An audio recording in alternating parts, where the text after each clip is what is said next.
हाय, नमस्कार.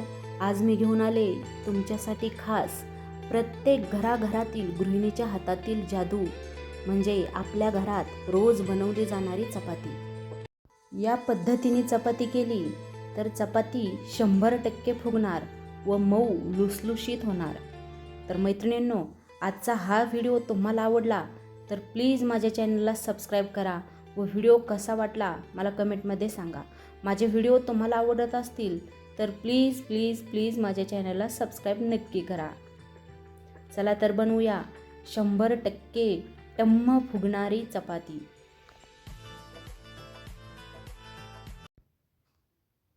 चपाती बनवण्यासाठी आपल्या घरात लागेल एवढ्या प्रमाणात मी इथे पीठ घेतलं आहे. त्यामध्ये थोडंसं मीठ टाकून थोडं थोडं करून पाणी घालून त्याचा गोळा तयार करायचा आहे.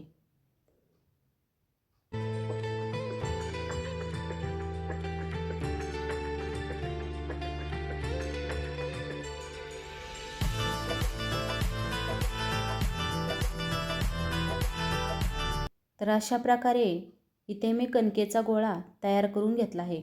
यावरती थोडंसं तेल टाकून आता पुन्हा थोडंसं हा कणकेचा गोळा आपल्या हाताने असा मळून घ्यायचा आहे.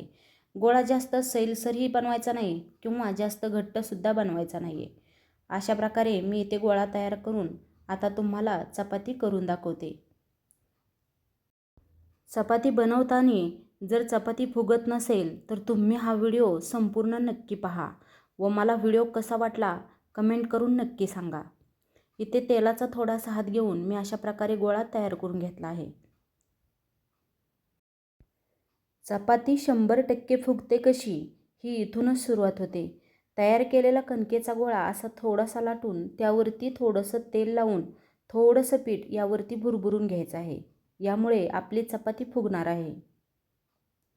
तर तुम्ही इथे पहा, अशा प्रकारे तेल लावून मी त्यावरती थोडंसं अशा प्रकारे पीठ भुरभुरून घेते व ज्याप्रमाणे आपण मोदक तयार करतो त्याचप्रमाणे मी इथे हा गोळा तयार करून घेते.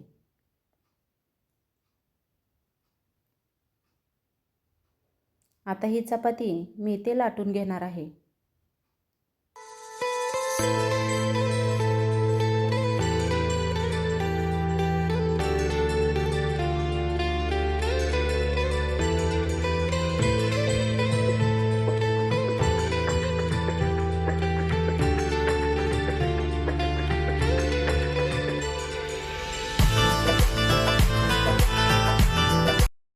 आता इथे चपाती आपली तयार झाली आहे. तर चला तर चपाती भाजून घेऊया व चपाती कशी फुगते हे सुद्धा तुम्ही इथे पहा. आता इथे तवा छान तापलेला आहे. त्यावरती थोडंसं तेल टाकून त्यावरती ही चपाती मी भाजून घेणार आहे. अशा पद्धतीने जर चपाती केली तर तुमची सुद्धा चपाती 100% नक्की फुगणार व माझ्या चॅनलवरील आजचा हा व्हिडिओ 100% फुगणारी मऊ लुसलुशीत चपाती.